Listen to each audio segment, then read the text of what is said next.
please stand for the Pledge of Allegiance.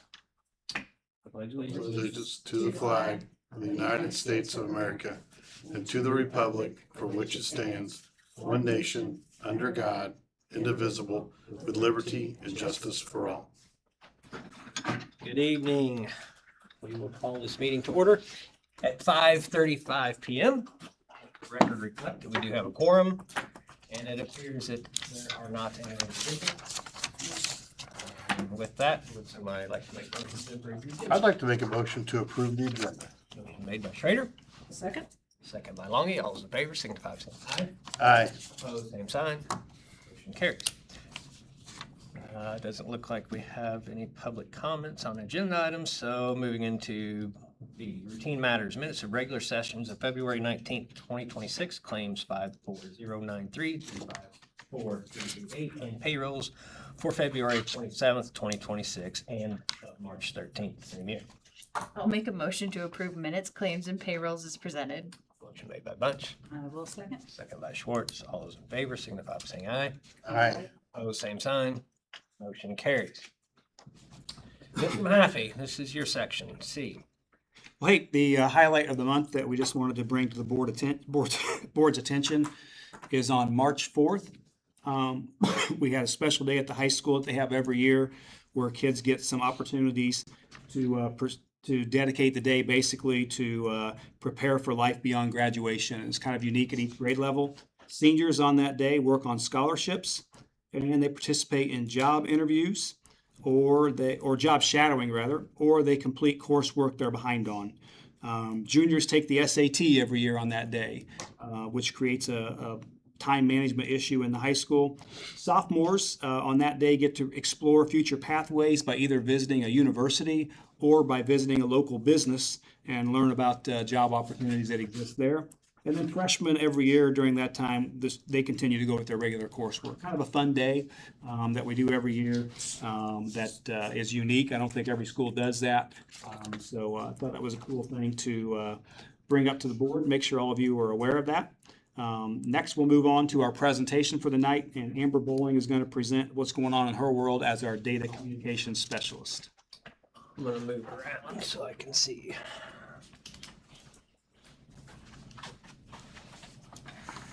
I like that clock up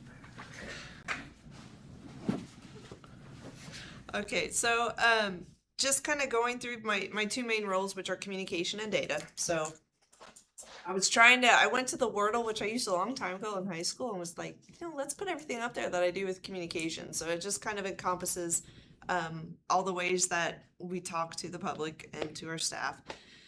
First one's the digital magazine. So this stemmed with my networking with Jasper. Jillian Blessinger is my counterpart at Jasper. Her sole role is communications, so she has a lot of ideas. And they send out a magazine twice a year. Theirs is quite lengthy with just trying to share current research-based practices and whatnot. We kept it a little bit shorter. And ours wants to celebrate the successes as well as just give information on what to look forward to. So the way we do it is when I send it out in January, it's covering first semester and what happened at each school. So a lot of pictures, the write-ups talk about each picture essentially and just highlights every school. And then anything that's fun, like Raiders Read, Colson Montgomery came on and read to the kids. They were able to watch him zoom in. That was pretty awesome. So just sharing fun things like that. Back to school information comes out in July, but PK registration comes out in January because we start that registration process. So that's the informational piece that we share with parents. It is bilingual, and we do send that out through Parent Square to all the parents, and then we also share it on Facebook. So just something extra we brought to the corporation. Television, print. So this has been a huge goal for me, is just trying to get our story out there however we can through every avenue of publication that I can. So I have to say it's been very helpful having former students in the news station. Bailey was a former student, and Mitchell Carter. So Even when my ideas are terrible, they've been very, very nice in telling me that. But they've helped out. Cody Bailey has run a couple stories at Huntingburg. I know Mitchell Carter helped us out recently. And then just trying to get our publications out through print. I know it's become less common to get the newspaper at your house in the mailbox, but I know my mom still does. So I send everything to the Herald, Vernon News, Du Bois County Free Press, Huntingburg Press, and WITZ, WITZ. So that's kind of how we're getting our story out there. I try to do one a month. There is an idea coming up for this next month that I still need to talk to Mr. Mahaffey about, but it's over our lunch ladies. So just their years of service. We have a family, a 2-generation family that's been working for us for over 70 years. So just kind of getting stories like that out there. Social media has been another avenue. Facebook mainly for our corporation, and then each of the schools has a Facebook account. But since I've started this role, our followers have increased by 30%. So it is gaining traction. And it's not just about the graphics for me, like, hey, we don't have school tomorrow, or PD day, we're hiring. But I do try to show things that we're doing across the schools. So staff, celebrating them, what they're doing in the classroom, how they're having kids, for instance, help build the rack. That was a huge hit for the most part. We had the kids go up to Indianapolis with the Mayor's Youth Council. And then my phone says I'm on social media too much. I am. 75% of that is me scrolling through the district page because it gives me a lot of ideas. And one of those was the snow day. Another school had asked families to share their snow day pictures. So I did, and quite a few people turned in pictures. So it was just fun, something to do that week that we were out. So how many total followers do we have now? Over 2,000. They are from multiple countries. I did look because I was curious, do we have kids from Bangladesh? Right now we do not. But we do have quite a few of them represented as far as where our kids are from. So Our Indonesian population pretty stiff right now? I did not look up Indonesia. That one I do not know the code for, so I will have to go to the state and see what that code is so I can find it in PowerSchool. Parent Square was new. So Parent Square I use for multiple things. First one is sending out report cards. I learn, I read scores. It's something we don't have to print in color, number one, and then mail to parents. Same with iReady. But the one thing I also wanted to show on that, the lunch denial approval letters that Maggie sends for families as far as benefits, I've sent 809 of those this year alone. And that is normally her printing, folding, putting an envelope, stamping it, sending it. So it's just things like that that have really helped other areas of the school. $500 in postage. Informational messages. This was something even the ambassadors had recommended, like the update for the Rock Road by HBE. Why did we keep that rock? It's a mess, blah, blah, blah. So they appreciated that message. The school zone with the broken flashing lights at one point, sending that out. So I use it for messages like that. And then the uniformity for me is important because I know that parents with kids in sports are going through 4 or 5 different apps to get these notifications from coaches. And I know it's still happening, but we are getting closer to getting all the coaches to Parent Square. I've just set up the tennis coaches. They're on Parent Square. Track should be on there. So to me, that's important. When parents can just constantly be on the same app getting the messages through there. Thank you. Ambassador program. We just had this morning, actually. We were at Huntingburg Elementary. We did the high fives at 7:30.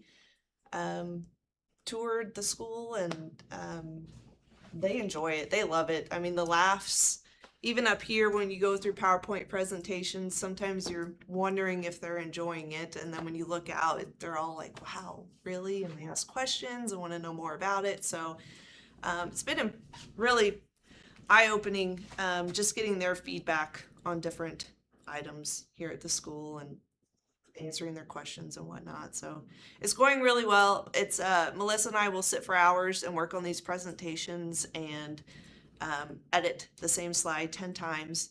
I'll come back 2 hours later. She'll delete the slide because she found something better to put on there. So this has been fun. I think we have 2 more sessions to go on this. It's once a month. And then internal communication. So the ideas from here stem from Big Four, which so do the articles and whatnot that get published, which is between Chip, Melissa, Allison, and I. So just talking about ways that we can celebrate our staff. Teacher of the Year was a new one this year. Last year, sorry, this will be the second year. And Freedom Bank partnered with us to sponsor these teachers. They're going to partner again this year. So we'll be able to do it during Teacher Appreciation Week in May. Staff appreciation was a huge one. So, I've taught for 16, 17 years and you get appreciated all week as a teacher. But we have these behind the scenes crew that really help us keep the schools functioning. So we had a lunch lady appreciation. They honestly, the whole week, it was just food galore for them. But we did have them up here at central office and had breakfast for them. And then every school held a breakfast for them. I And really appreciated that. they did And they've been so recognized much. for a long time. So. They had me in tears at one point because it was just a constant thank you, thank you, thank Yeah, a lot. you type of situation. Maintenance and custodial logistics are a little difficult with them just because of their work hours and whatnot. But we did have a lunch for them and we made sure to have enough that they took with them, and anyone who came in that night or whatnot had some goods to eat. And then we will have donuts at dawn for the bus drivers. That will be in April, so that one's gonna be a new one this year. And then processes. I work with You Ms. didn't really serve that fruit, did you? This is an appreciation. Fruit, really? But it's lunch, ladies. I mean, Now, if you deep fried it and rolled it in chocolate. There were donuts, muffins. All right. I actually don't know if I even had fruit, but it looked delicious. It does. I work with Mr. Rahaffey quite a bit on just processes here and letters to staff. So processes, for instance, the recent student tragedy we had is, sometimes I sit there and I just don't know what to do. I kind of freeze. So just having those steps in place. Who do we contact? What order do we contact? Having a letter in place that you can modify, given something happens again. And then letters to staff, I think really takes, the responsibility off the principals, just me being able to communicate to all the staff. I don't need each of you buildings to communicate, I'll just do it. So fobs, for instance, if we've had quite a few lost or destroyed fobs. So sending an email to the staff about that, or the teacher appreciation grant, just different things in that nature. The no photo students, again, came from Jasper. That was a really important one. So when you fill out your registration forms, you choose if you're okay with your child having their photo taken and published. We never really looked at that. So if you said no, that doesn't mean that they weren't being published at that time. So I brought that in, send it to all the teachers monthly. Reminder, these kids' photos cannot be shown in any facet except for the yearbook. So that was Jasper. Jillian really brought that to my attention. And then data is my other part. So data has taken up quite a bit of time this year. Internal residency audit to begin with. So all students must have a birth certificate and proof of residency. And we have found that that is currently not the case. But we are working on it. I have audited every student file in the district. Every secretary has a list and they know how or who to contact to get that information. Melissa, I help quite a bit with state reporting, which is also at the bottom, so I won't talk about that too much down there. But the big one with her is our ADM count and working through Power School, since I own Power School, to make sure that those kids are reporting to the state. I think there were 10 plus kids I found that were not reporting to the state in the fall. What does ADM stand for? So that is your membership It's the number of students in your district that you get, and you get money for every student. So if you miscalculate, then you get less money. So you got to make sure you don't miss someone, which is challenging because when you have a kid move, some kids will move 2 or 3 times during a school year and they'll be counted on multiple school systems. And so you have to be able to prove that the kid was at your school on specific dates. What does ADM stand for? It's average daily membership. Average daily membership. Thank you. Program analysis was going through, basically interviewing all the teachers and saying, do you really use this program? You know, we purchased it, but are you using it in the classroom? So going through that, saving money that way, getting rid of those programs that aren't being used How anymore. many were you able to trim? Programs, I don't know. Now, Power School, money wise, I don't know. It was about 15 different programs. It was 15? Wow. Power Well School, over $100,000. Power School, I've trimmed, I believe, in the $30,000 range this year, just with things that I am able to code in-house, and we don't need that extra support for them to give us packages per se. And then Allison, currently working on curricular fees with her and substitute analysis. You know, we have permanent subs in every building. Are we using them? Or are we getting subs in and then just letting those permanent subs do whatever random work we need them to We do? discovered that we had one too many. Yep. And that position was resigned, and we just didn't fill it back, which the principals were like, well, why? Why wouldn't we fill that position? So we brought the data out and showed them it's not being used. So that's a savings of probably $26,000 a year. Nathan, just one really important, I do a lot of data cleanup for him so that he can just take the spreadsheets and do what he needs to do with tech. But one important thing with him is the fob system I'm working on. And that is, we have downloaded every person who has had a fob in the past 15 years, and it is amazing. It is pretty much all of Honeyburg and half of Jasper.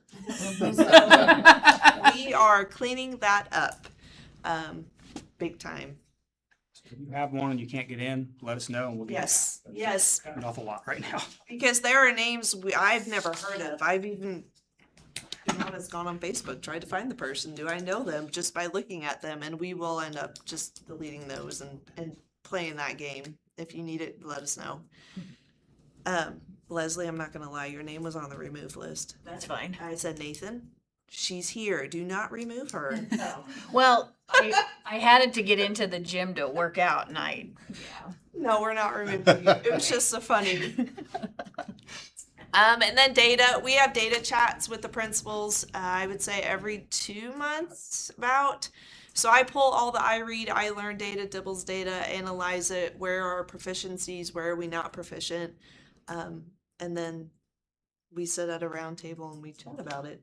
Yeah, we've talked to you guys about that before. That's where we're analyzing how they're doing on those state tests, going through the data with our teachers and our principals, and We've then seen significant improvements. seeing quite a bit. We're excited at the end. We won't know the results for this year until August, which is absurd, but that's the way the state's doing it. It'll be exciting in August to show you guys the growth that we had this year, and then we'll go after it again next year and just keep doing it. The lunch status review I thought was important. So basically, we fill out the free and reduced lunch application every year. Every year, parents are supposed to fill it out. And we find that, number one, they're not filling it out. And all these kids who were free or reduced last year are now going to have to pay because their parent hasn't filled it out. So I do cross checks with all of our enrollments and I send Maggie the list. And then we contact those parents and say, please fill it out because you more than likely do qualify for free and reduced lunch again. So that's a big one to help her with. Do you know how many we currently have on free and reduced? I do not know. I don't. Remember the number came out a few years ago and it was far higher than I would have thought. Is it? Yeah, it was. 60-some%? I was going to guess 60, I think it's in the 60s. low 60s. Yeah, I was gonna say 62. Scheduling, I love puzzles. So I help with the scheduling, middle school, high school, and then Parent Square's up there again. And just state reporting. It's a lot of Power School. Are we recording everything correctly in Power School, especially attendance? Did we mark the kid here or not? Why are they only here 70 days? They've been here all year, type of thing. So, And this is last slide. So these are just some upcoming ones I know about. Usually weekly I get upcoming things, but Greg Goval has this vision for really highlighting our early college. In his words, not being humble anymore. So he wants to look at every pathway. I have teacher testimonials, student testimonials, and so I just need to get those written up and put into a pamphlet of some sort. Athletics infographics, it's not going to look like this. This was my first draft, and I'm not a fan, so it will be redone. But the idea behind this is creating an infographic for every sport that includes the feeder programs. If I have a kindergartner, what can they do in football up through high school? Just so we know. Place for parents to go. That was an idea that came out of the ambassador Yes. conversation. Said we have young kids, we have no idea what's available if our kid wants to play tennis or soccer or whatever. So that's where this idea came from. And then bus driver appreciation, I mentioned that, but that is upcoming in April. And that is it. Well, Board, thank you for allowing us to hire Amber for this role. It's been a very valuable one. I think she's paid for herself many times over in the savings that she's helped generate, and she's been a big, valuable member of the team up here with Allison and Melissa and me. So I thank both of you. Number one, Chip, for you recommending this, because it's one of those things you don't realize how much of a need you have until you see what it provides. And I know the communication is so much better now. It's so much more streamlined. And again, the more people are getting familiar with it, the better it's going to be. So I, again, applaud you both. This has been a great step forward. Lots of added value. Yes. All right. As John heads back to his seat, just a couple other things I want to recognize during this time Except before. for, let's not repeat the whole fruit thing, though. A couple other recognitions. I want to draw attention to the board. Obviously, we have things from all four buildings. It would take a while to read every line, which you can do. They're obviously available on our website as well as we post our board minutes. But for the high school, we want to congratulate Ben Fusler for qualifying for the state swim meet. Great job by him. Also in our FFA agricultural, Mark Makinich. Am I saying that right? Mark got first place out of 145 students around the state in cattle judging, so great job by him. Also, I know some of you got to see it, but Huntingburg Elementary put on their 5th grade musical last week, The Jungle Book, a tremendous program. We're so thankful for the job that Kim Worthwine does, and she has a lot of people that help her as well. Emily, our art teacher down there, another big help. So just a tremendous show. It was awesome to see. Also, we want to thank Stephanie Landon for the job she's doing out at Holland. We had our STEAM celebration night out there. Actually, it was STEM and art both, and Stephanie leads both of those programs. I know Melissa and I got a chance to stop out and see the artwork of the students and also some of their technology and engineering things that they've been working on. Very cool night. Awesome things going on out there as well. So that's it for recognition tonight. And we'll move on at this time to new business, I think there, John. Okay. Not much more to go. New business, the field trip request as listed below. Would someone like to make a I'll motion? make a motion to approve the field trip request Made as listed. by Schrader, Second? second by Longy. All those in favor, signify by saying aye. Aye. Opposed, same sign. Motion carries. Number 2, personnel. It's always a list. And continue. Nope, I guess it's all on this page. I'll make a motion to approve personnel. Motion made by Bunch, I will second. second by Schwartz. All those in favor, signify by saying aye. Aye. Opposed, same sign. Motion carries. Anybody have any comments to add before adjournment? I'll make a motion to adjourn. Motion to adjourn made by Schrader, I'll second that. second by Bunch. All those in favor, signify by saying aye. Aye. Opposed, same sign. Good evening. Thank you.